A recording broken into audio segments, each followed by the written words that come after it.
Hello students, मैं आपका maths teacher तरुण Pandey class 11th की मैथमेटिक्स पढ़ा रहा हूं और आज के इस वीडियो में मैं आपको पढ़ाऊंगा कैसे किसी गिवन फंक्शन का रेंज फाइंड आउट करते हैं।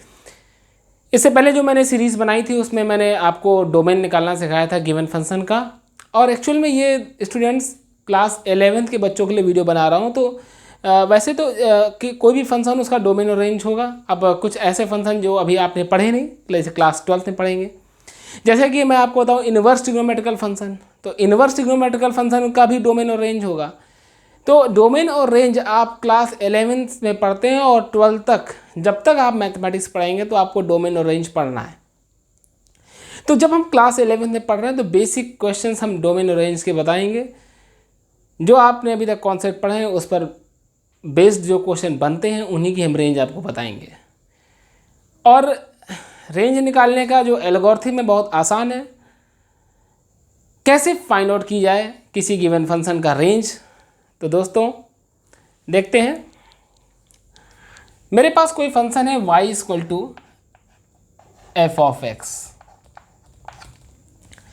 इसमें ये जो x है ये एक रियल फंक्शन है। इस रियल फंक्शन में y equal to f of x में जो x है यहाँ पर, इसे बोलते हैं हम लोग डोमेन।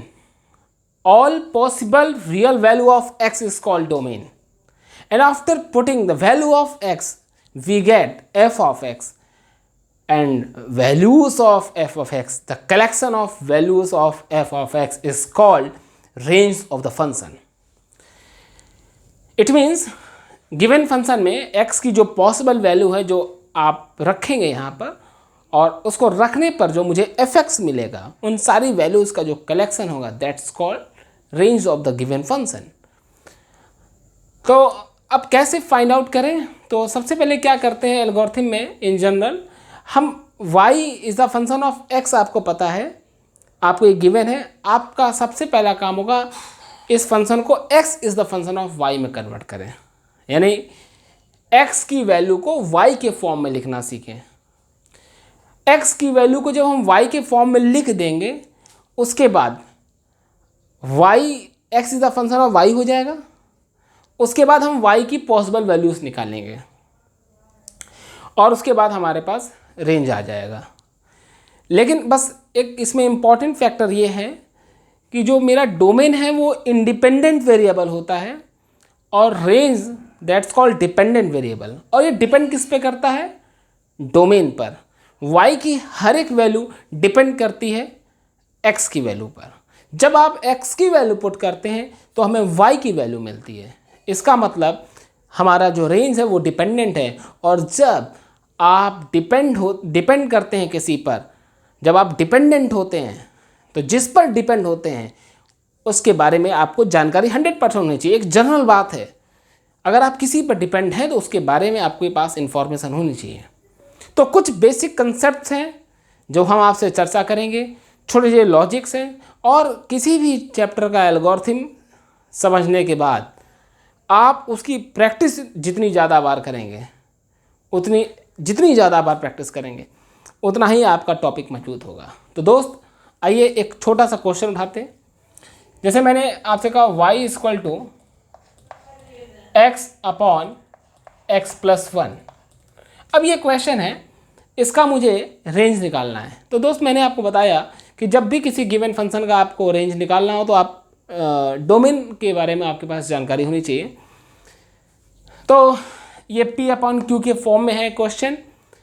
तो डोमेन में हमने बताया था कि कभी भी क्वेश्चन p अपॉन क्यू के फॉर्म में हो तो पॉलिनोमियल का तो डोमेन ऑल रियल नंबर होता है, कोई भी पॉलिनोमियल हो।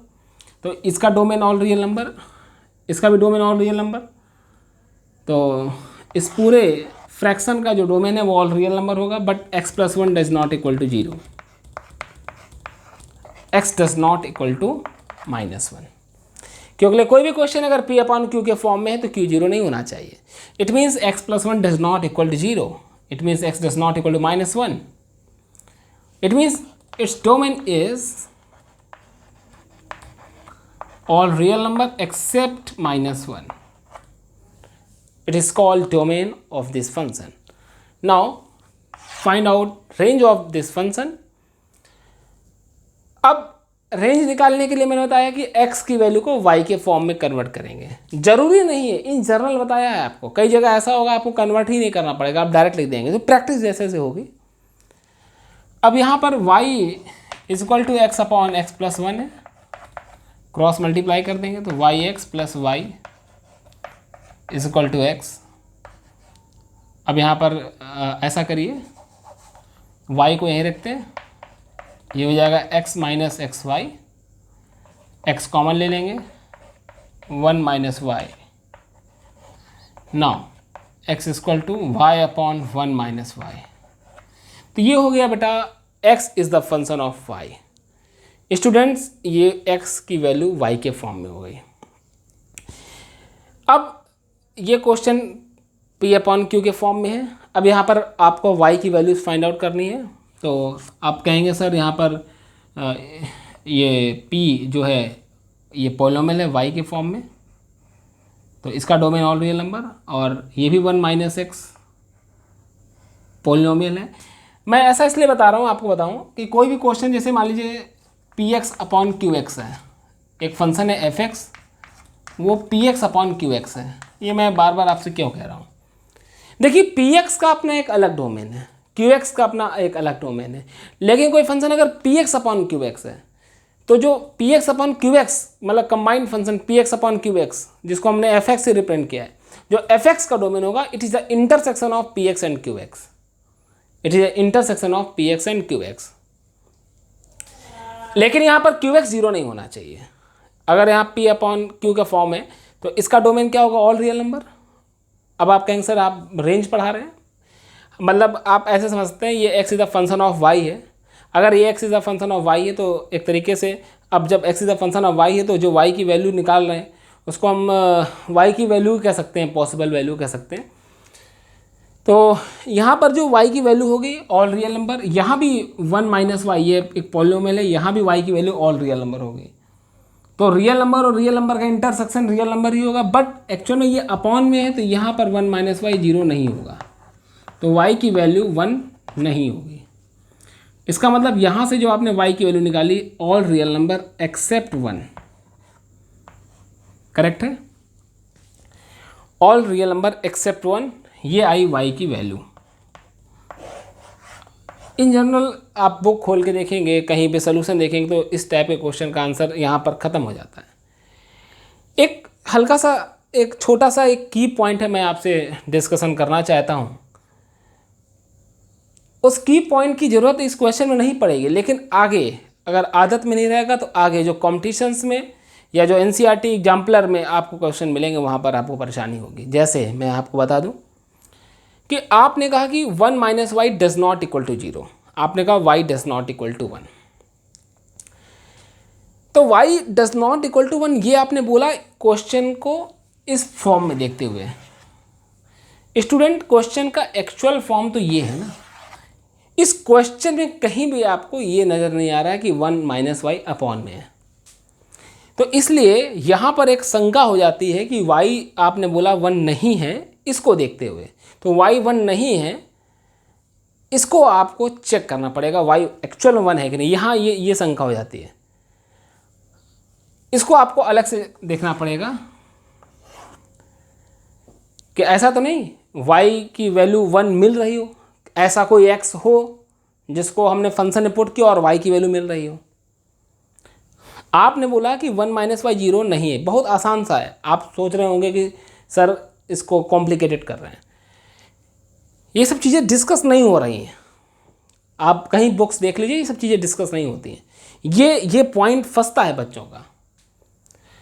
ये पी अपॉन क्यू की फॉर्मेट है, आपने कहा 1 माइनस वाई जीरो नहीं होगा, यहाँ तक बिल्कुल समझ में आ गया हो सबको, हमें कोई दिक्कत नहीं स्टूडेंट। लेकिन आपको एक बात समझनी होगी, आपने बोला 1 minus y does not equal to zero, क्योंकि आपने देखा ये पी अपॉन क्यू के फॉर्म में क्यू जीरो नहीं होना चाहिए, बिल्कुल सही। बट आप ये बताइए क्वेश्चन का फंडामेंटल फॉर्म ये है, इसमें कहीं भी 1 माइनस वाई अपॉन में नहीं है।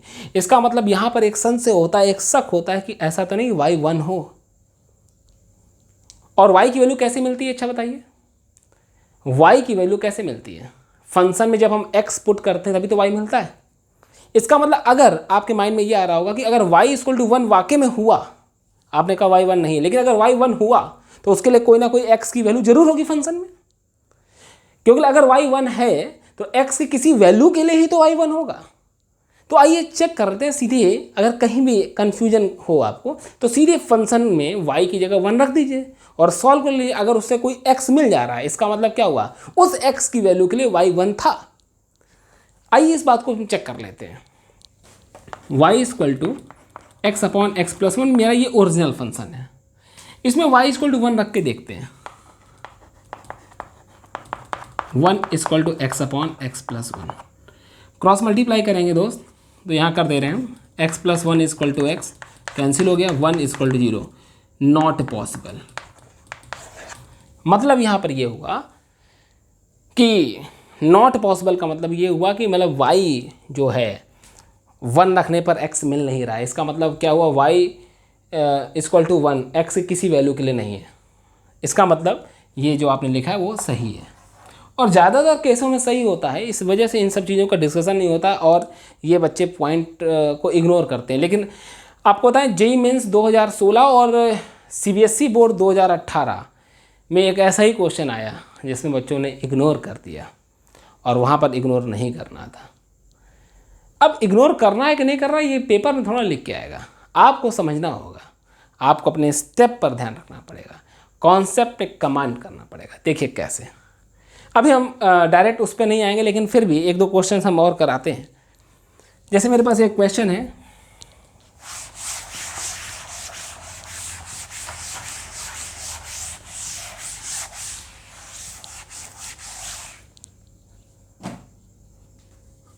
आपके पास एक क्वेश्चन है y equal to x square upon x square plus one.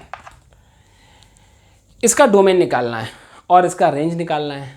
तो डोमेन तो दोस्त ये p अपॉन क्यू के फॉर्म में है, p का भी डोमेन ऑल रियल नंबर और q का भी डोमेन ऑल रियल नंबर, और उन दोनों का जो इंटरसेक्शन होगा वो भी क्या होगा, रियल नंबर होगा। ये आपको लगता होगा सर ऐसा क्यों बोल रहे हैं, तो हमने आपको बताया है कोई भी क्वेश्चन अगर कोई भी फंक्शन जैसे एफ एक्स है, अगर वो P x plus Q X के फॉर्म में लिखा हो और एफ एक्स का डोमेन पूछा जाए, तो जो पी एक्स का डोमेन होगा और क्यू एक्स का डोमेन होगा उन दोनों का जो इंटरसेक्शन होगा that is the domain of F X. चाहे P X upon Q X हो, चाहे P X minus Q X हो, इस बात को हमेशा ध्यान रखना होगा। लेकिन P X upon Q X के फॉर्म में क्यू जीरो नहीं होना चाहिए, बस ये ध्यान रखना। तो ऊपर पॉलिनोमियल है इसका डोमेन ऑल रियल नंबर, नीचे भी पॉलिनोमियल है इसका भी डोमेन ऑल रियल नंबर, और दोनों का इंटरसेक्शन ऑल रियल नंबर। हाँ ये ध्यान रखना है कि ये कहीं ऐसा तो नहीं किसी एक्स की वैल्यू के लिए जीरो हो रहा हो, क्योंकि अगर क्यू जीरो हो गया तो समथिंग अपॉन जीरो इन्फिनिट हो जाता है। तो दोस्त आपको बता दें कि एक्स स्क्वायर हमेशा नॉट नेगेटिव फंक्शन होता है। एक्स की कुछ भी वैल्यू रख दीजिए, एक्स स्क्वायर हमेशा क्या होगा, पॉजिटिव या जीरो, मतलब नॉट नेगेटिव का तो होता है it will be zero or positive, और उसमें अगर हम 1 ऐड कर देंगे तो ये कभी जीरो हो ही नहीं सकता। इसका मतलब x की ऐसी कोई वैल्यू नहीं जिसको हम यहाँ रखें और ये जीरो मिल जाए। इसका मतलब इसका डोमेन तो क्लियर हो गया, ऑल रियल नंबर। अब बात करते हैं how to find its range.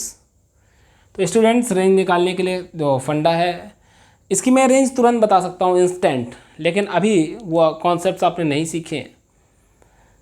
हम बता रहे हैं ना, आप डोमेन और रेंज 11th और 12th जब तक पढ़ेंगे आप सीखते रहेंगे, कई तरीके से आप रेंज निकालेंगे। लेकिन अभी हम आपको एल्गोरिथम जो पढ़ा रहे हैं, आप 11th स्टैंडर्ड में हैं और आप धीरे धीरे ही सीखेंगे, ज़्यादा सही रहेगा। Y x square plus y, सीधे हम यहाँ पर क्रॉस मल्टीप्लाई कर रहे हैं, y square plus y equal to x square. Student तो वाई एक्स स्क्वायर, यहाँ पर वाई लिखा है, x square 1 minus y, x square equal to y upon 1 minus y, x equal to plus minus under root y upon 1 minus y. Students root के अंदर की value है और आप जानते हैं रूट के अंदर की वैल्यू जो होती है वो नॉट नेगेटिव होती है। तो रूट के अंदर जो लिखा है वो y अपॉन 1 माइनस वाई है, वो नॉट नेगेटिव होगा, मतलब इट विल बी जीरो और पॉजिटिव। लेकिन अपॉन में क्यों है, इसलिए यहाँ पर ध्यान रखना कि 1 माइनस वाई जीरो नहीं होगा।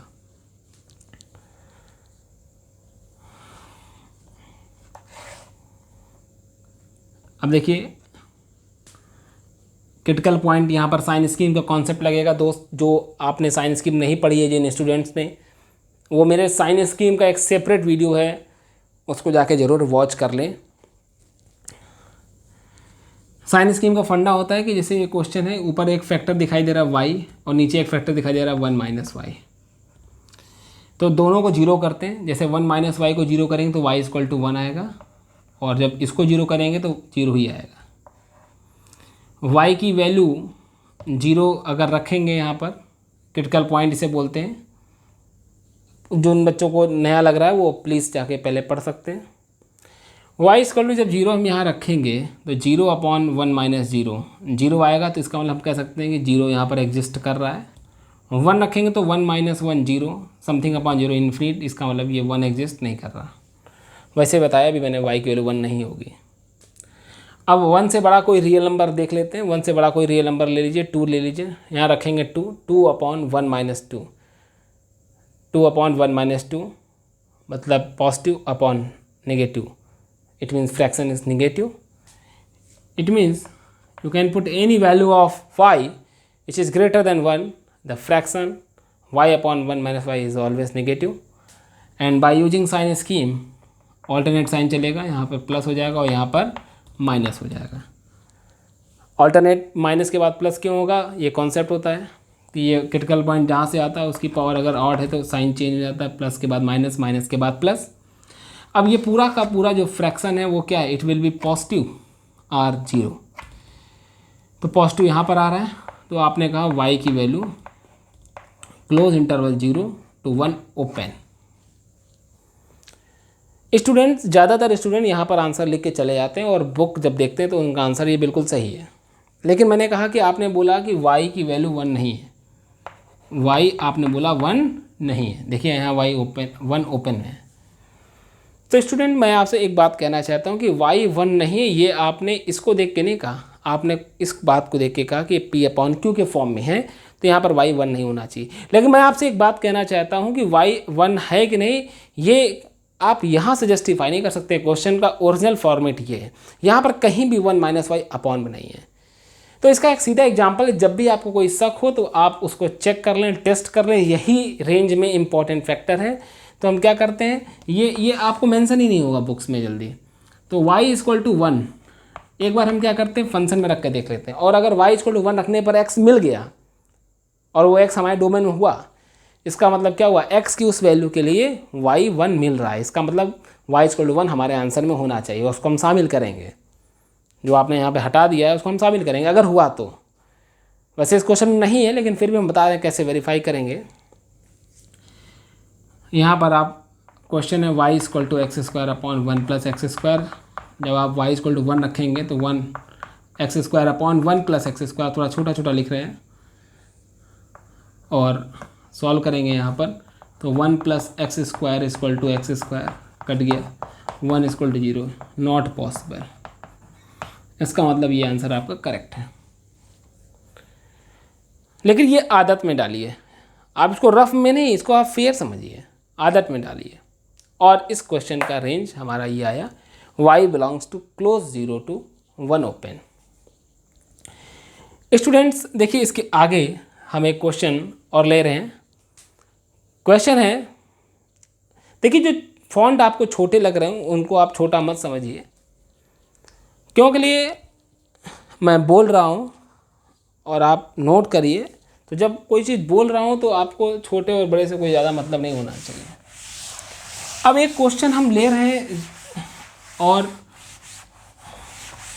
आप CBSE बोर्ड 2018 में वो क्वेश्चन पूछा भी गया। अब आप कहेंगे सर वो तो 12th में पूछा जाएगा बोर्ड के पेपर में, तो वो एक्चुअल में केवल वही नहीं पूछा गया था, उसमें रेंज का इस्तेमाल होना था।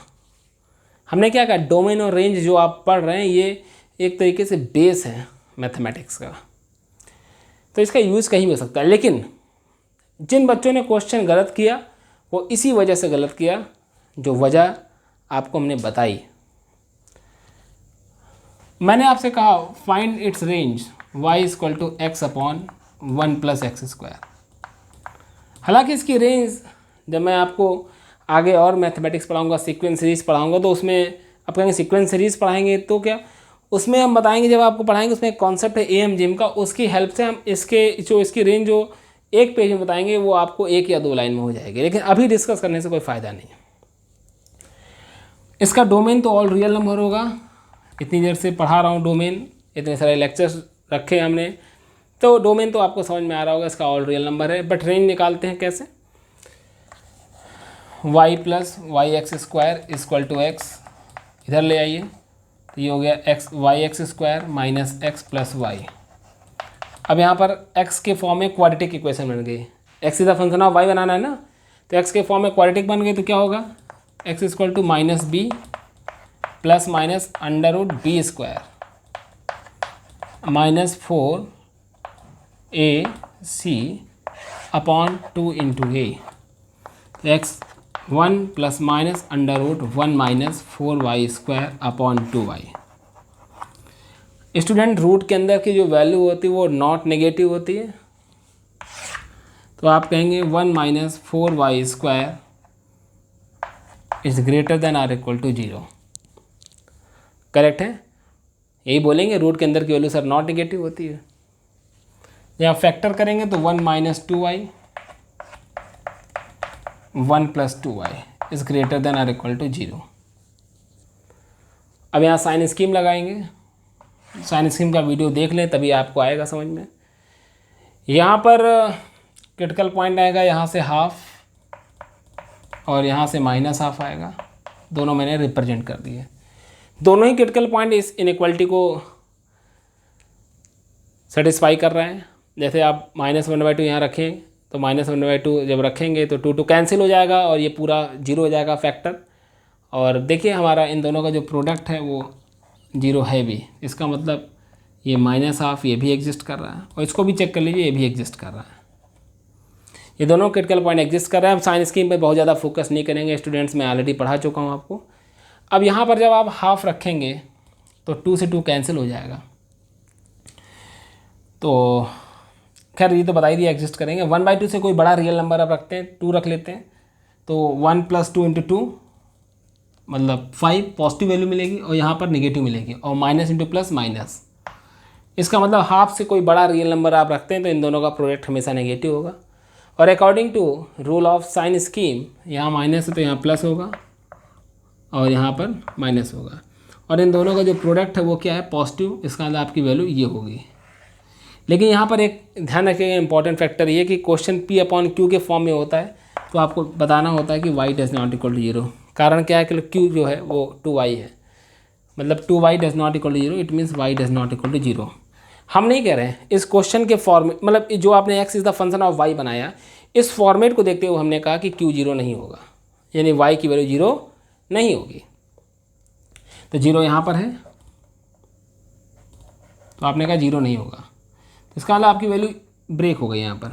ये पूरा फंक्शन पॉजिटिव है यहाँ पर, मतलब ये पूरा प्रोडक्ट पॉजिटिव है 1/2 -1/2 और 1/2 के बीच में, तो आप ऐसे लिखेंगे, मतलब आपका आंसर हुआ -12। आप ऐसे लिख सकते हैं -12 क्लोज से 1/2 क्लोज एक्सेप्ट 0, ये आया y। तो भाई आपने बोला ना कि आपकी वैल्यू -12 से प्लस आपके बीच में है, और आपने कहा कि y P/Q की वजह से y 0 नहीं होना चाहिए, तो आपने कहा y 0 नहीं होना चाहिए, यानी 0 -12 और प्लस आपके बीच में एग्जिस्ट नहीं कर रहा है, तो हमने 0 को हटा दिया। ये रेंज लिख के जेईई मेंस 2016 में भी ये क्वेश्चन रेंज की वजह से बच्चों का गलत हुआ, और बच्चों ने रेंज इसकी -12 से +12 एक्सेप्ट 0 लिख के आया। अब हुआ क्या मिस्टेक कि आपने कहा कि y 0 नहीं होगा इसकी वजह से, लेकिन कहीं भी हमने क्या कहा, कहीं ओरिजिनल जो क्वेश्चन का फॉर्म है यहाँ कहीं भी y अपॉन में नहीं है, तो y इक्वल टू 0 आपने जो हटा दिया है, ये यहाँ पर थोड़ा सा शक हो जाता है कि बोले आपने बोला y 0 नहीं होगा क्वेश्चन इसको देखते हुए, तो y 0 है। अगर y 0 है रेंज में, तो इसका डोमेन में एलिमेंट यानी x की वैल्यू एक ऐसी ज़रूर होनी चाहिए, x की एक ऐसी वैल्यू ज़रूर होनी चाहिए जिसको आप रखें फंक्शन में और y मिल जाए। अगर y इक्वल टू 0 सही में हमारे रेंज में है कि नहीं, इस बात को हम चेक कर लेते हैं। y equal to x upon 1 plus x square, we can put now we can put in the place of y 0 cross multiply करेंगे तो x इक्वल टू 0 निकल आया। ओ देख रहे हैं आप, यानी y इक्वल टू 0 जब आप यहाँ पर रख रहे हैं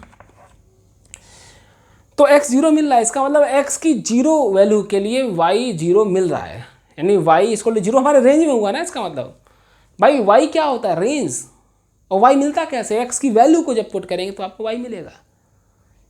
आप x की वैल्यू को जब रखते हैं फंक्शन में, जो y मिलता है वही तो रेंज होता है। जरा आप यहाँ 0 रखिए तो 0/1 + 0 0, यानी x इक्वल टू 0 रखने पर y 0 मिल रहा है, यानी रेंज का एलिमेंट हुआ। और आपने इसको हटा दिया यहाँ पर, इसका मतलब यहाँ y इक्वल टू 0 आंसर है। यानी ये केस 1, इसको आप कह सकते हैं केस 1, और ये हो गया केस 2। और कहेंगे फ्रॉम फर्स्ट एंड सेकेंड, यहाँ लिख दे रहे हैं हम।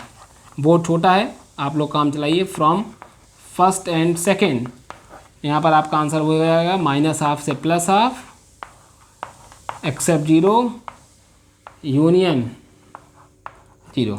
यहाँ पर आपने इंक्लूड कर लिया, इसको 0 हटाया, यहाँ पर इंक्लूड कर लिया, यानी फाइनल आंसर जो हुआ आपका, वो फाइनल आंसर ये हुआ -½ से +½ ये इसकी रेंज आई।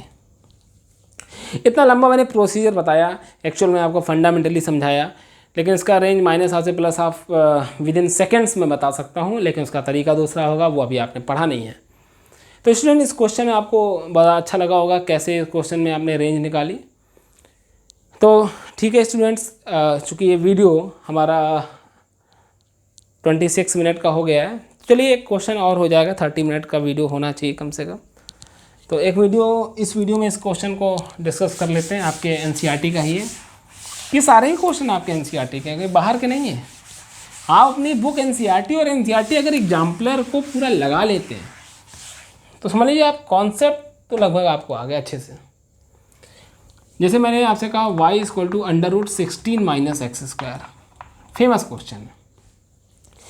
कहता हूँ मैं इसका डोमेन और रेंज बताओ, तो डोमेन तो आप तुरंत कह देंगे सर 16 - y², 16 - x² है, not negative, it will be 0 और पॉजिटिव।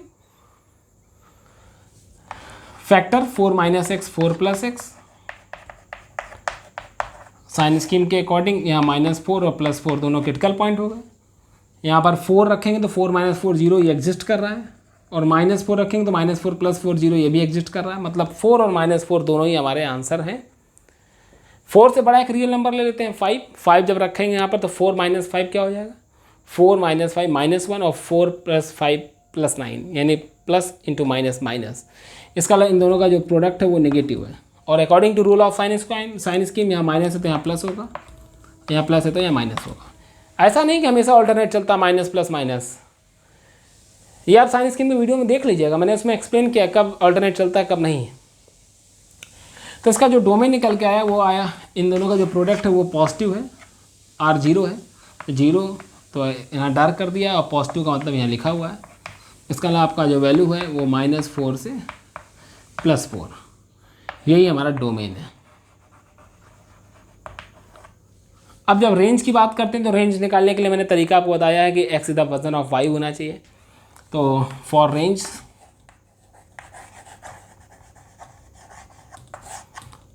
के लिए क्या करेंगे, y² = 16 - x², x² = 16 - y², x = ±√16 - y²। बच्चे बड़े प्रफुल्लित हो जाते हैं क्वेश्चन को इस तरीके से देखते हुए, सर ये बात ठीक है x is the function of y है, लेकिन देखिए आप यहाँ पर क्या कहेंगे y की वैल्यू निकालने के लिए, आप तुरंत कहेंगे 16 - y² greater than or equal to 0। Sir ये तो बिल्कुल वैसा ही हो गया, 16 - x² greater than or equal to 0, यहाँ पर 16 - y² greater than or equal to 0। कहते हैं कौन इतना लंबा रायता फैला, सीधे लिख दो y इक्वल टू -4 to +4, और कह देते हैं ये डोमेन हुआ और ये रेंज हुआ, और आपका आंसर गलत हुआ। डोमेन तो सही बट रेंज में मिस्टेक हो गई। मैंने आपको बताया आपको क्या कि जो रेंज है वो डिपेंडेंट वेरिएबल है, और जिस पर आप डिपेंड होते हैं उसके बारे में इंफॉर्मेशन होनी चाहिए। तो दोस्त आप ये समझ लीजिए, फिलहाल यहाँ पर जो क्वेश्चन है इसी में आपके पास इंफॉर्मेशन है। ये जो y की वैल्यू है क्वेश्चन में ही आपको पता है कि जो y की वैल्यू वो पॉजिटिव √16 - x², है। मतलब हम लिख दे रहे हैं but y is greater than or equal to 0, यानी क्वेश्चन में क्या लिखा हुआ है कि y की वैल्यू पॉजिटिव √16 - x², है। यानी y की वैल्यू तो निगेटिव हो ही नहीं सकती दोस्त, ये आपको क्वेश्चन में इन्फॉर्म है, देखिए ना, इन्फॉर्मेशन क्वेश्चन में है। इसलिए कहते हैं क्वेश्चन को फंडामेंटली समझने का प्रयास करिए। इससे पहले मैंने जितने क्वेश्चन कराए उसमें हर एक क्वेश्चन में आप देखिए हम बार बार ओरिजिनल फॉर्मेट में जाते हैं, y is the function of x में जाते हैं, x is the function of y जो बनाते हैं वो केवल y की वैल्यूज़ को निकालने के लिए। लेकिन थोड़ा सा धैर्य रखिए और क्वेश्चन के फंडामेंटल को समझिए। क्वेश्चन का जो फंडामेंटल क्वेश्चन कंसेप्ट है, y equal to positive square root of 16 minus x square, it means y does not negative, it means y it will be positive और जीरो। इसका मतलब जो आपने बोला कि जो y की वैल्यू है वो -4 से +4 है, लेकिन इसने क्या कहा कि y की वैल्यू 0 या 0 से क्या है बड़ी है, तो इतनी ही तो वैल्यू आई है आपके कॉमन, यानी नेगेटिव वैल्यू को आपको इग्नोर करना पड़ेगा। इसका मतलब y की जो वैल्यू आई वो 0 से 4 ये आई, close interval, that is called range of the function. Range निकालते समय हमेशा आप सतर्क रहें। क्वेश्चन का जो फंडामेंटल फॉर्म है, ओरिजिनल फॉर्मेट है, उस पर आप ज़रूर फोकस करें। थैंक यू दोस्तों, ये वीडियो आपको मैं आशा करता हूँ समझ में आया होगा, और कमेंट में ज़रूर लिखिएगा। जैसा भी अगर आपको कोई डाउट हो रहा हो तो उसमें मेंशन करिए, मैं आपको उसका जवाब दूंगा। ओके।